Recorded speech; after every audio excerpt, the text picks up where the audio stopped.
I can't believe he did that. I just can't believe he did that. I've known Patrick Beverly for years. I love the brother.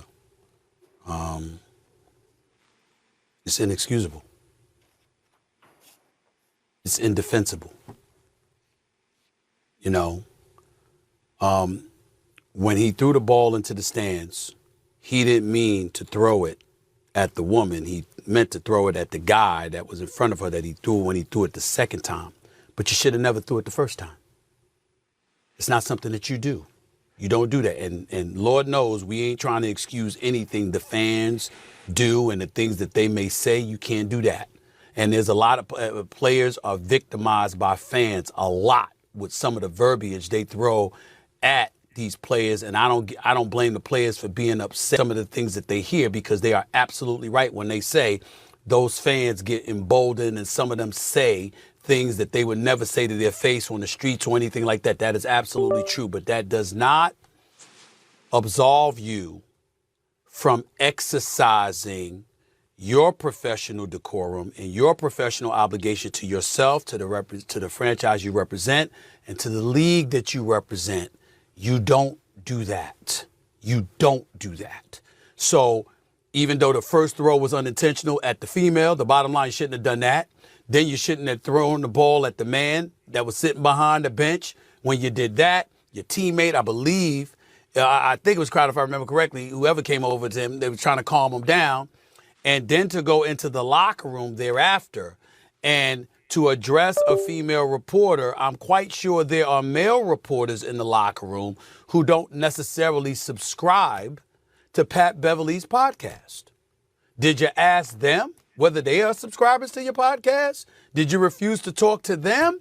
So now you've got a situation where gender has been brought into the equation, and who knows how folks are going to label that. I cannot believe that Pat Beverly did that.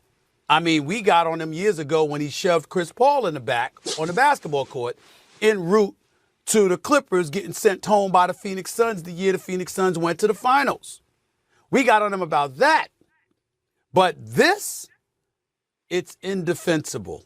I love Pat Bev. I cannot defend it, not one bit.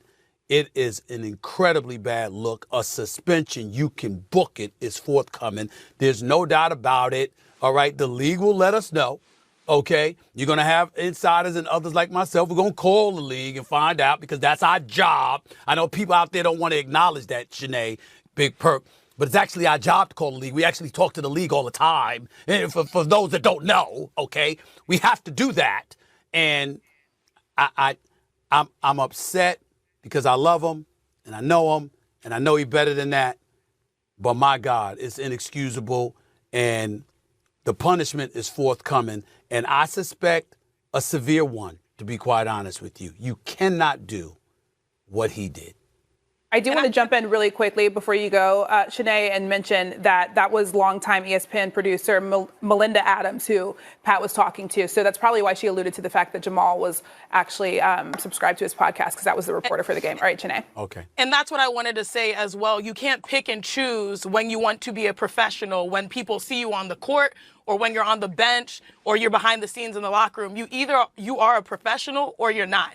And here we're just seeing the light in the dark times, in the sense that we're seeing some of those things. When things don't go your way, why are you acting like this? His goal was to embarrass one of our great in Melinda Adams, who I've worked with multiple times, who brings joy to every room she brings in.